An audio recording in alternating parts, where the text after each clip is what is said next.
परिसर में प्रोटेस्ट चल रहा है एग्जाम को लेकर के, क्योंकि छात्र छात्राओं की यही डिमांड है कि उनकी वार्षिक जो परीक्षा का आयोजन है वो ऑनलाइन मोड पर हो। विश्वविद्यालय प्रशासन ने अभी कुछ दिन पहले ऑफलाइन मोड के एग्जाम की टाइम टेबल रिलीज की और उसका मोड निर्धारित किया, जिसमें कि उसकी 1 महीना अवधि बढ़ा दी गई। पहले परीक्षाएं 22 मार्च से थी, उसके बाद परीक्षाएं 22 अप्रैल से थी। जब कोविड का समय ठीक रहता है तो विश्वविद्यालय खोलते नहीं है और परीक्षा का आयोजन करवाने के लिए उन्होंने आखिरी में विश्वविद्यालय खोला है। समस्या यहाँ पर यह है कि जब क्लासेज ऑफलाइन चली नहीं है अच्छी तरीके से, तो बच्चे क्यों ऑनलाइन परीक्षा दें, क्यों ऑफलाइन परीक्षा दें।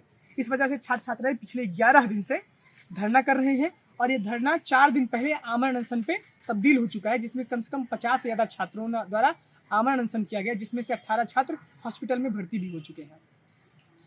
जैसे छात्र आमरण अनशन चालू हो चुका है और 3 दिन पहले यहाँ की बीसी ने बोला है कि मैं एक कमेटी बना रही हूँ और कमेटी के बाद छात्र के जो संघ के नेता हैं उनसे बात की जाएगी। तो क्या कमेटी बनी और बातचीत हुई? नहीं, ये तो आंदोलन छात्रों का है, यहाँ पे कोई छात्र संघ का आंदोलन नहीं है, क्योंकि सारे छात्रों का इसमें समावेश है और सभी लोग अपने अपने स्तर से आहुति इस यज्ञ में दे रहे हैं। हाई पावर कमेटी उन्होंने बनाई है, जिसमें कई सदस्य हाई पावर कमेटी के, और आज कमेटी ने उस दिन मीटिंग हुई थी कमेटी की, फिर आज एक और मीटिंग का आयोजन हो रहा है, जिसमें कि सारे विभागों के जितने हैं उसके विभागाध्यक्ष, सारे कॉलेजेस के प्रिंसिपल्स, जो भी एग्जामिनेशन कमेटी के सदस्य, सारे लोग आज मीटिंग कर रहे हैं बैठ करके। हाई पावर जब कमेटी बन सकती है तो हाई पावर निर्णय भी आ सकता है। छात्र आमरण अनशन पे करने के लिए इसलिए मजबूर हुए क्योंकि निर्णय में देरी हो रही थी, उनकी परीक्षाएं सर पर है। कल बनारस हिंदू यूनिवर्सिटी ने ऑनलाइन परीक्षा का निर्णय निकाला है। विश्वविद्यालय ये बहाना देता है कि और सारी यूनिवर्सिटीज में परीक्षाएं ऑफलाइन हो रही हैं। दिल्ली विश्वविद्यालय, जामिया मिलिया विश्वविद्यालय, आज तो बीएचयू में भी आ गया निर्णय। तो इस तरीके से आपको ऑनलाइन परीक्षा में क्या दिक्कत हो रही है कंडक्ट करवाने में, जब छात्र छात्राओं का 2-2, 3-3 साल का एक साल पे भविष्य निर्भर कर रहा है। कुछ छात्र तो चाहते हैं कि ऑफलाइन परीक्षा हो। अरे ये बताइए, आपको यही लॉजिक में समझा रहा हूँ। ऑनलाइन परीक्षा के आयोजन से सभी छात्रों का भला होगा, लेकिन ऑफलाइन परीक्षा के पक्ष में जो छात्र हैं वो ऑनलाइन परीक्षा के भी पक्ष में होंगे, लेकिन जो छात्र सिर्फ ऑनलाइन परीक्षा के पक्ष में है वो ऑफलाइन परीक्षा के पक्ष में नहीं है। आप इस लॉजिक को समझिए, क्योंकि हम बहुमत के साथ जाएंगे। हम ऐसा थोड़ी चंद छात्रों की वजह से हम सारे छात्रों का भविष्य बर्बाद कर दें, ऐसा कहीं होता है। बहुमत की सरकार लोकतंत्र भी बनती है और बहुमत यहाँ पर भी ऑनलाइन परीक्षा के साथ खड़ा है। तो क्या राजनीति का अड्डा बन चुका है? देखिए, राजनीति का अड्डा तो इलाहाबाद विश्वविद्यालय, आप तो जानते हैं, अड्डा नहीं कह सकते इसे, क्योंकि अड्डा तो शब्द दूसरी बात होगी। इलाहाबाद विश्वविद्यालय ने लोकतंत्र में बहुत बढ़ चढ़ के इसमें हिस्सा निभाया है हर एक स्तर से।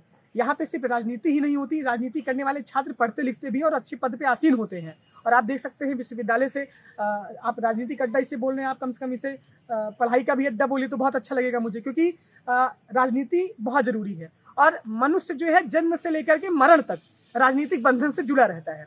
तब छात्र राजनीति नहीं करेगा, छात्र अपने अधिकारों के लिए नहीं लड़ेगा तो सत्ता निरंकुश हो जाएगी। और छात्र आज अपने अधिकारों के लिए लड़ रहा है, ये मांग जायज है, ये मांग कहीं से भी गलत नहीं है। तो राजनीति तो इसमें, अब कोई इसको राजनीति की दृष्टि से देखे, कोई इसको देखे कि ये नेतृत्व हो रहा है छात्रों का, कोई इसे अधिकारों के लिए देखे, तो सबके देखने का नजरिया अपना अलग अलग है। राजनीति की अगर बात करें, राजनीति हो रही है या नहीं हो रही वो तो हम छात्रों पर छोड़ देते हैं।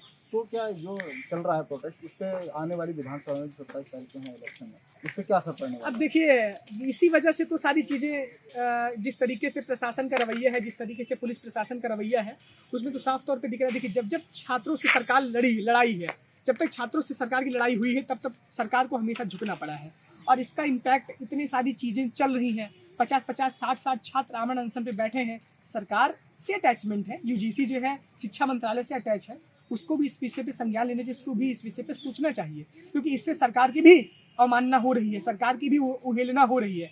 तो इस तरह से बिल्कुल कहीं ना कहीं से ये आंदोलन भारतीय राजनीति में और वर्तमान समय की उत्तर प्रदेश की राजनीति में बहुत बड़ा रोल अदा कर रहा है। इस पर सरकार को भी संज्ञान लेना चाहिए, क्योंकि छात्र इस समय ऑनलाइन परीक्षा के पक्ष में है और जो विश्वविद्यालय का प्रशासन है बहुत निष्क्रिय नजर आ रहा है और प्रशासन से सीधे सरकार का ताल्लुकात होता है। तो इस बार विधानसभा इलेक्शन में छात्रों का रोल क्या होने वाला है?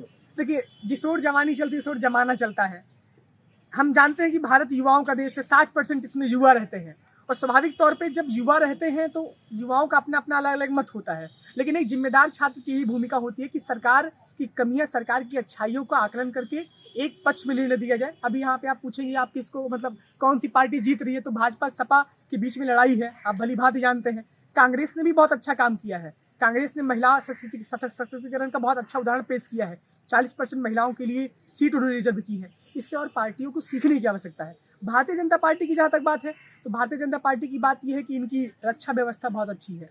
इनके कार्यकाल में कहीं भी बहुत एक तरीके से हम कह सकते हैं दंगा फसाद नहीं हुए हैं, शांति व्यवस्था बनी रही है। और समाजवादी सरकार की भी बात है तो पिछले सरकार में बहुत अच्छा काम किया, 108 नंबर की एम्बुलेंस चलवाई, छात्रों को लैपटॉप और साइकिल दिया, तो उनकी भी बहुत अच्छी बात है। लेकिन समस्या इस बात की है कि गलतियां सब में होती है, भ्रष्टाचार हर एक सरकार में है, लेकिन किस सरकार में कम गलतियां हुई हैं, किस सरकार में कम भ्रष्टाचार है, इसका आकलन करके छात्रों को अपना मत देना तो पड़ेगा। आकलन, जैसे छात्रों के आकलन की बात आती है, छात्र किस तरह का आकलन कर रहे हैं और किसकी तरफ इस समय जा रहे हैं? ये तो आप छात्रों से ही पूछ सकते हैं। अभी हम यहाँ से नहीं, बयान आप देंगे। मुझे लगता है आप छात्र संघ के नेता लग रहे हैं। मैं छात्र संघ का नेता हूँ, मैं निर्दलीय हूँ अच्छा। और मेरा मत पर्दे के पीछे पड़ता है, सबका मत पर्दे के पीछे पड़ता है, तो मत कहा जाएगा तो हम ही जानते हैं। अभी मत का मत देखो पर्दे के पीछे ही अच्छा लगता है, क्योंकि खुल के सामने आए वो मत नहीं रहता। लड़ाई बहुत कांटे की है और हम ये कहें किसी को भी कम नहीं आंक सकते, क्योंकि अखिलेश यादव जी का गठबंधन, साथ ही साथ भाजपा ने जो अपने सहयोगियों को गठबंधन किया है, लड़ाई बहुत कांटे की रहेगी। 50-55-45, 45-55 का कोई रेशियो रहेगा, लेकिन इसमें कौन पार्टी बाजी मारते देखना होगा। और जरूरी है, सत्ता के सामने जब तक मजबूत विपक्ष नहीं रहेगा तब तक सत्ता निरंकुश हो जाएगी। और हमने कई स्थानों पे देखा है, किसान आंदोलन इतना बड़ा आंदोलन हुआ, उसके सामने सरकार को झुकना पड़ा, बहुत सारी चीजें हैं। तो छात्रों का जो रुझान है वो सारे पार्टियों की तरफ जा रहा है, सपा और भाजपा की तरफ ज्यादातर रुझान जा रहा है, क्योंकि सपा के नेतृत्व करता अखिलेश यादव है और योगी बाबा भी भाजपा का नेतृत्व करता है। तो दोनों तरफ से एक तरीके से तनातनी का माहौल है। आप किस पार्टी में? अरे मैं तो निर्दलीय हूँ, मैं चुनाव निर्दलीय जीता हूँ, आज तक मैंने किसी पार्टी ज्वाइन नहीं की, मैं सिर्फ छात्र हित करता हूँ। सब लोग पार्टीवाद, जातिवाद, धर्मवाद करते हैं, मैं सिर्फ छात्रवाद करता हूँ। अगर आप मेरी हिस्ट्री, ज्योग्राफी, बायोग्राफी उठा के देखेंगे तो आपको छात्रहित दिखेगा। मैं किसी भी व्यक्तिगत विचारधारा से नहीं हूँ, यही बात है।